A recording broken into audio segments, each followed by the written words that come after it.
नमस्कार दोस्तों, महर्षि Gautam online school में आप सभी का हार्दिक स्वागत है। मैं हूं प्रदीप कुमार चौहान।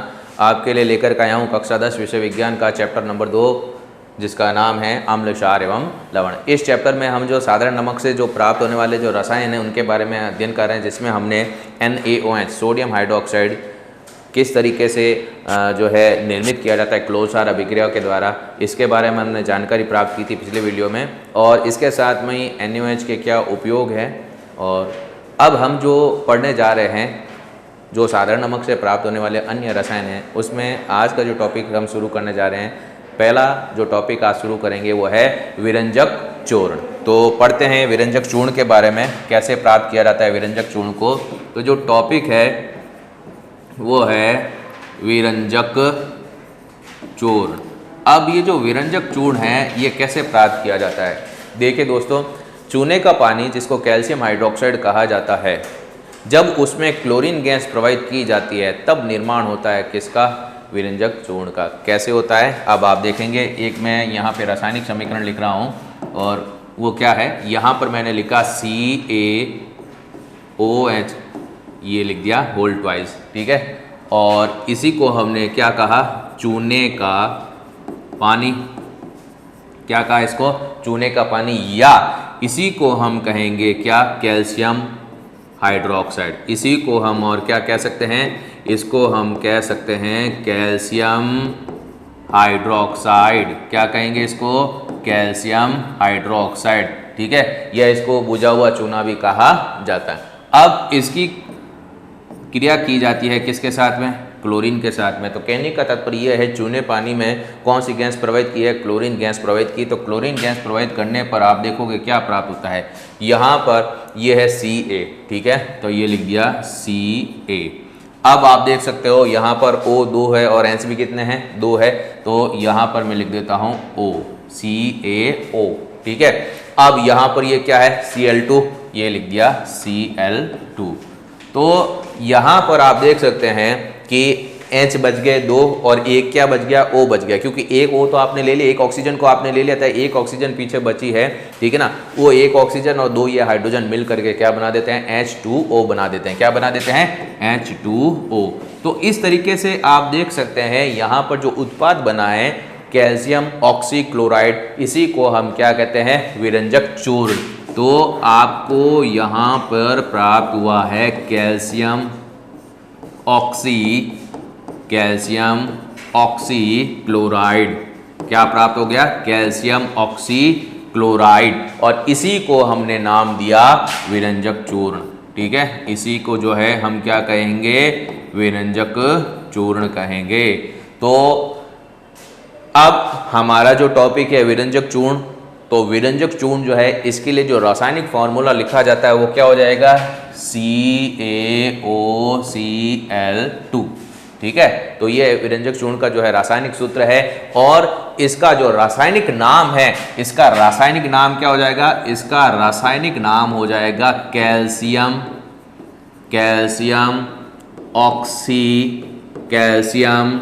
ऑक्सीक्लोराइड, नाम हो जाएगा कैल्शियम ऑक्सीक्लोराइड। तो जब भी विरंजक चूर्ण का रासायनिक सूत्र पूछे तब रासायनिक सूत्र आपको लिखना है CaOCl2, और अगर आपको पूछा जाए विरंजक चूर्ण का रासायनिक नाम क्या है तो कैल्शियम ऑक्सीक्लोराइड। और कैल्शियम ऑक्सीक्लोराइड यानी कि विरंजक चूर्ण का निर्माण कैसे किया जाता है कि भाई चूने के पानी में क्लोरीन गैस को प्रवाहित करने पर, कौन सी गैस है ये, चूने के पानी में कौन सी गैस प्रवाहित की, क्लोरीन गैस प्रवाहित की। तो चूने के पानी में क्लोरीन गैस को प्रवाहित करने पर कैल्शियम ऑक्सीक्लोराइड अर्थात विरंजक चूर्ण जो है प्राप्त होता है। अब विरंजक चूर्ण का उपयोग क्या है, ठीक है ना। अब इसकी लैंग्वेज बिल्कुल आसानी से आप लिख सकते हैं। क्या लिख सकते हैं आप इसमें आसानी से, ये लिख सकते हैं कि चूने के पानी में क्लोरीन गैस, चूने के पानी में क्लोरीन गैस को प्रवाहित करने पर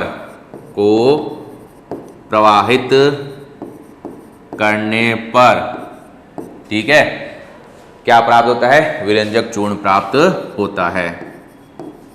विरंजक चूर्ण प्राप्त होता है।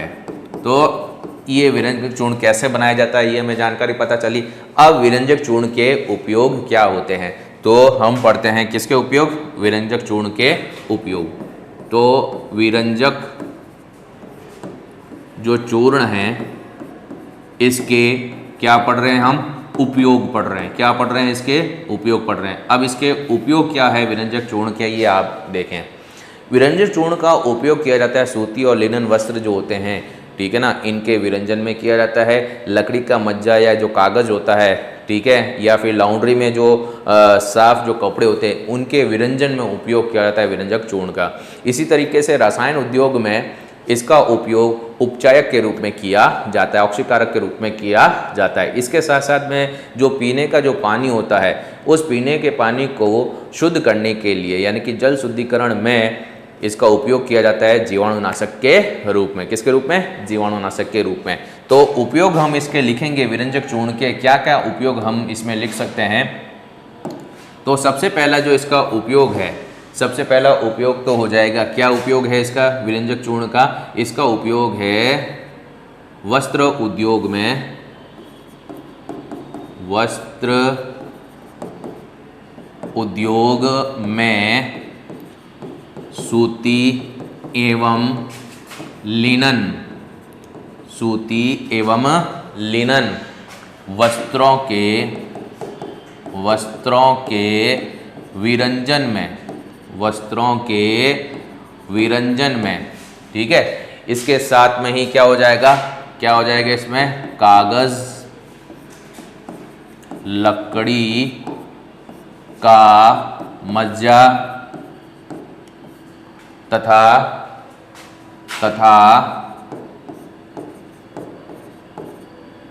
लॉन्ड्री में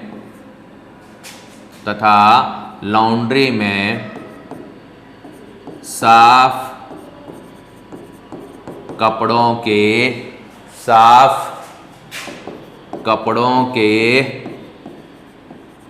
विरंजन में, साफ कपड़ों के विरंजन में, ये इसका पहला उपयोग।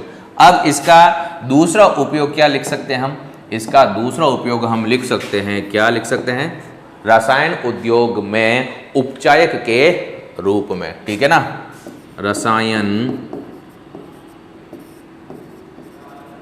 उद्योग में उपचायक, क्या है, उपचायक के रूप में, किसके रूप में, उपचायक के रूप में।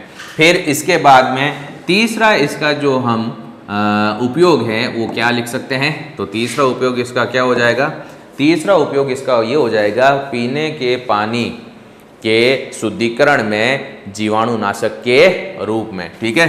तो पीने के पानी के शुद्धिकरण के लिए जीवाणुनाशक के रूप में, किसके रूप में, जीवाणुनाशक के रूप में, किसके रूप में, जीवाणुनाशक के रूप में। तो ये इस तरीके से हमने जानकारी प्राप्त की विरंजक चूर्ण के बारे में। आपने देखा विरंजक चूर्ण कैसे बना। सबसे पहले विरंजक चूर्ण का जो रासायनिक सूत्र है CaOCl2, रासायनिक नाम क्या है, कैल्शियम ऑक्सीक्लोराइड। कैसे प्राप्त किया कि चूने के पानी में जब क्लोरीन गैस प्रवाहित की जाती है तब CaOCl2 यानी कि कैल्शियम ऑक्सीक्लोराइड यानी विरंजक चूर्ण प्राप्त होता है। फिर इसके उपयोग क्या है कि भाई वस्त्र उद्योग में सूती और लिनन वस्त्रों के विरंजन में, कागज, लकड़ी का मज्जा और लॉन्ड्री में साफ कपड़ों के विरंजन में, रसायन उद्योग में उपचायक के रूप में, और पीने के पानी के शुद्धिकरण के लिए जीवाणुनाशक के रूप में उपयोग किया जाता है किसका, विरंजक चूर्ण का। इसके बाद में अगला जो रसायन आता है जो साधारण नमक से प्राप्त किया जाता है उसका नाम है बेकिंग सोडा, ठीक है। तो शुरू कर रहे हैं किसके बारे में, बेकिंग सोडा के बारे में। तो टॉपिक का नाम है नेक्स्ट बेकिंग सोडा, ठीक है। और बेकिंग सोडा जो है इसको खाने का सोडा या मीठा सोडा भी कहा जाता है। इसके जो अन्य और सामान्य नाम जो हैं, इसके अन्य और जो सामान्य नाम है वो क्या है, इसको जो है खाने का सोडा भी कहा जाता है और इसके साथ साथ में इसको मीठा सोडा भी कहा जाता है। क्या कहा जाएगा इसको? मीठा सोडा भी कहा जाता है। ठीक है दोस्तों, अब बेकिंग सोडा जो है इसका रासायनिक सूत्र क्या है? इसका रासायनिक सूत्र होता है NaHCO3। NaHCO3 और NaHCO3 जो है इसका जो रासायनिक नाम है वो रासायनिक नाम क्या होगा? अरे इसको कहा जाता है सोडियम। Na को क्या कहा हमने? सोडियम। H को क्या कहा हमने? हाइड्रोजन। क्या कहा H को? हाइड्रोजन। तो सोडियम और H हो जाएगा क्या? हाइड्रोजन और CO3 क्या हो जाएगा? कार्बोनेट। क्या हो जाएगा? कार्बोनेट। तो यहां पर आपको प्राप्त हो गया एक सूत्र, रासायनिक सूत्र किसका? बेकिंग सोडा, NaHCO3, जिसका रासायनिक नाम क्या है? Sodium hydrogen carbonate. Sodium hydrogen carbonate. अब कैसे प्राप्त किया जाता है, इसको कैसे बनाया जाता है वो आप समझेंगे। यहां पर हम क्या करेंगे, यहां पर हम क्या करते हैं, यहां लेते हैं NH3। क्या लिया? NH3, जिसको कहा जाता है अमोनिया। क्या कहा जाता है? अमोनिया। इसके साथ में हमने इसमें लिया CO2, जिसको कहा जाता है कार्बन डाइऑक्साइड। क्या कहा? कार्बन डाइऑक्साइड कहा। साथ में लिया हमने H2O यानी कि जल। ठीक है, फिर इसके साथ में हमने यहाँ पर ले लिया NaCl, जिसको हम क्या कहते हैं? सोडियम क्लोराइड या साधारण नमक। ठीक है, तो इसको हम जो है सोडियम क्लोराइड भी कहते हैं और सोडियम क्लोराइड के साथ साथ में इसको साधारण नमक भी कहा जाता है, जिससे प्राप्त किया जा रहा है किसको? बेकिंग सोडा को। अब आप यहाँ पर देखें, ये NH3 है, एक H यहाँ से ले लें, दो है ना यहाँ पर हाइड्रोजन, एक H यहाँ से ले लेंगे तो NH3 की जगह क्या हो जाएगा? NH4, और यहाँ से ले लेते हैं Cl, तो यहाँ पर बन गया क्या? NH4Cl। ठीक है, अब पीछे क्या बच गया? यहाँ Na बच गया, Cl तो निकल गया ना, एक Na बच गया। अब इसमें से एक हाइड्रोजन निकल चुका है। ठीक है, तो यहाँ O और H बच गए और इसके साथ में यहाँ बच गई ये CO2। तो दोस्तों यहाँ पर एक H बचा हुआ है, यहाँ पर एक O, यहाँ पर एक Na और यहाँ पर ये CO2। अब आप देखो इनसे बन जाएगा NaCO3। कैसे? ये Na, ये H, CO2 और एक ये O हो जाएंगे NaHCO3। तो प्लस करके हम यहाँ लिख देते हैं NaHCO3 और बन गया यहाँ पर क्या? Baking soda. बन गया बेकिंग सोडा, जिसको सोडियम हाइड्रोजन कार्बोनेट भी कहा जाता है। अब साथ में बना अमोनियम क्लोराइड। क्या बन गया ये? अमोनियम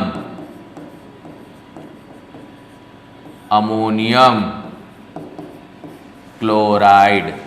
क्या बन गया यहाँ पर? Ammonium chloride. तो दोस्तों आप आराम से यहाँ पर समझ सकते हैं, क्या समझ सकते हैं यहाँ पे?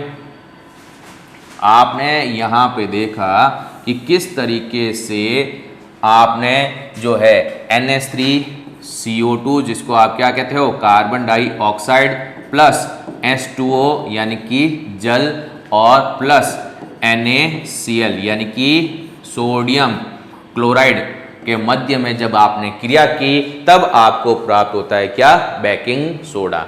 ठीक है, अब ये बेकिंग सोडा जो है इसका उपयोग कहाँ पर किया जाता है? देखिए, बेकिंग सोडा एक दुर्बल क्षार होता है, इसका उपयोग एंटासिड के रूप में भी किया जाता है, क्योंकि यह पेट में बढ़ी हुई अम्लता को क्या कर सकता है? उदासीन कर सकता है।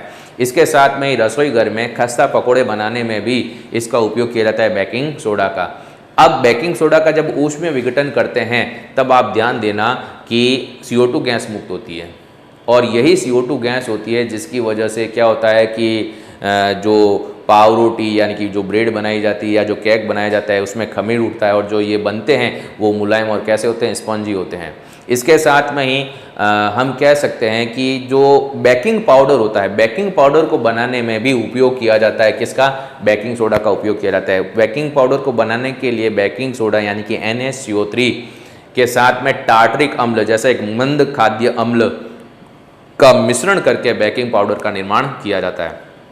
और जब भी बेकिंग पाउडर को गर्म करते हैं या बेकिंग पाउडर में जल को मिलाते हैं तब CO2 गैस मुक्त होती है। और CO2 गैस की वजह से ही जो भी एक खाद्य पदार्थ होते हैं जैसे इडली, डोसा, ठीक है, ये केक है, पाव रोटी है, ये हमेशा आप देखेंगे छिद्रित बनते हैं, स्पॉन्जी बनते हैं और कैसे बनते हैं, मुलायम बनते हैं। इसके साथ में सोडा अम्ल के रूप में बेकिंग सोडा उपयोग किया जाता है, अग्निशमन यंत्र में भी इसका उपयोग किया जाता है। और एंटासिड के बारे में मैंने आपको बता दिया, क्योंकि ये दुर्बल क्षारीय प्रकृति का होता है, इसलिए पेट की बढ़ी हुई अम्लता को दूर करने में भी इसका उपयोग किया जाता है। ठीक है, तो लिखेंगे अब इसके उपयोग के बारे में। किसके उपयोग के बारे में? अरे भाई उपयोग लिखेंगे किसके? हम उपयोग लिखेंगे हम सोडियम, उपयोग लिखेंगे हम सोडियम हाइड्रोजन कार्बोनेट के। किसके उपयोग लिखेंगे? सोडियम हाइड्रोजन कार्बोनेट के क्या लिखेंगे? उपयोग लिखेंगे। तो हम लिख रहे हैं NaHCO3 के उपयोग तो सबसे पहला उपयोग इसके बारे में, सबसे पहला उपयोग इसके बारे में क्या हो जाएगा? इसका उपयोग हो जाएगा बेकिंग सोडा, बेकिंग सोडा दुर्बल क्षारीय प्रकृति का होता है, दुर्बल क्षारीय प्रकृति का होता है। अतः एंटासिड के रूप में, किसके रूप में? एंटासिड के रूप में पेट की बढ़ी हुई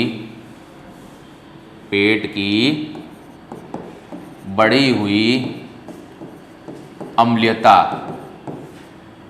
पेट की बढ़ी हुई अम्लता को उदासीन करने में उपयोगी या उपयोग होता है, उपयोग होता है, उपयोग किया जाता है। ठीक है, फिर दूसरा इसका उपयोग क्या हो जाएगा?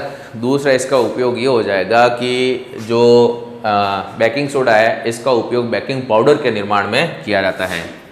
तो इसका उपयोग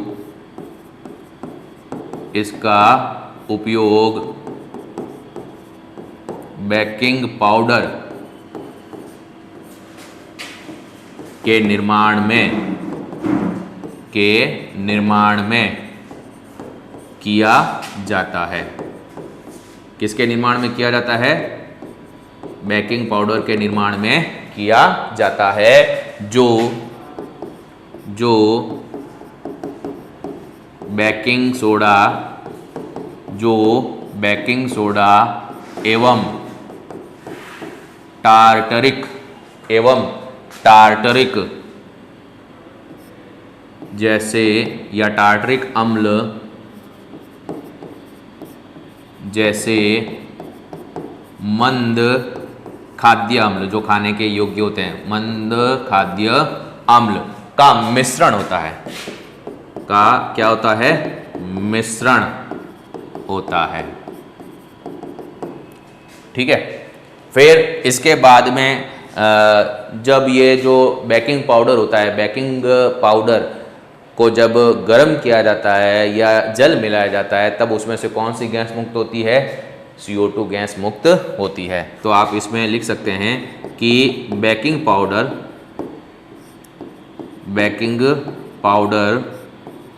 को गर्म करने या जल मिलाने पर CO2 गैस, कौन सी गैस? CO2 गैस मुक्त होती है, CO2 गैस मुक्त होती है।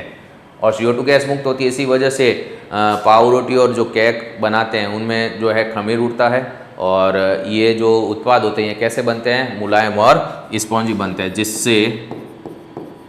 जिससे पाव रोटी व केक के गोल में खमीर उठता है, ठीक है, और केक व पाव रोटी कैसे बनते हैं? मुलायम व स्पंजी बनते हैं। मुलायम और कैसे बनते हैं? स्पंजी बनते हैं। अगला जो उपयोग आता है, अगला उपयोग क्या हो जाएगा इसमें? अगला जो इसमें उपयोग आएगा वो उपयोग हो जाएगा सोडा अम्ल के रूप में अग्निशामक यंत्र में। सोडा अम्ल के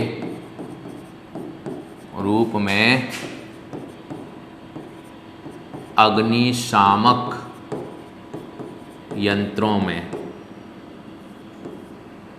अग्निशामक यंत्रों में जो है इनका उपयोग किया जाता है। इसके साथ में आप ध्यान रखना कि बेकिंग सोडा, कौन सा? बेकिंग सोडा की बात कर रहे हैं यहाँ। बेकिंग सोडा का ऊष्मीय विघटन करने पर, बेकिंग सोडा का क्या करने पर? ऊष्मीय विघटन करने पर CO2 मुक्त होती है। क्या मुक्त होती है बेटा? CO2 मुक्त होती है। अब कैसे होती है, एक फटाफट समीकरण के द्वारा समझते हैं। यहाँ पर मैंने लिखा NaHCO3, ठीक है ना, और इसका किया मैंने कौन सा? ऊष्मीय विघटन किया। जब इसका ऊष्मीय विघटन किया जाता है, जब इसको गर्म किया जाता है, तब बन जाता है Na2CO3। क्या बन जाएगा? Na2CO3, ठीक है। साथ में 2 हाइड्रोजन और 1 ऑक्सीजन यहाँ से ले लेंगे तो H2O, और CO2 जो गैस होती है ये मुक्त होती है, ठीक है। और यहाँ पे आप ध्यान देंगे हमेशा कि रसोई घर में बेकिंग सोडा खस्ता पकौड़े बनाने में उपयोग होता है। तो ये दोस्तों सारी जानकारी थी किसके बारे में? बेकिंग सोडा के बारे में। अन्य और भी कई प्रकार के रसायन हैं जिसमें हम पढ़ेंगे दावन सोडा के बारे में, ठीक है। इसके साथ में हम इसमें एक और जानकारी प्राप्त करेंगे, क्रिस्टलन जल क्या होता है, प्लास्टर ऑफ पेरिस क्या है, कैसे बनाया जाता है। तो ये सब इनके बारे में हम पढ़ेंगे अगले वीडियो में। तब तक के लिए दोस्तों नमस्कार।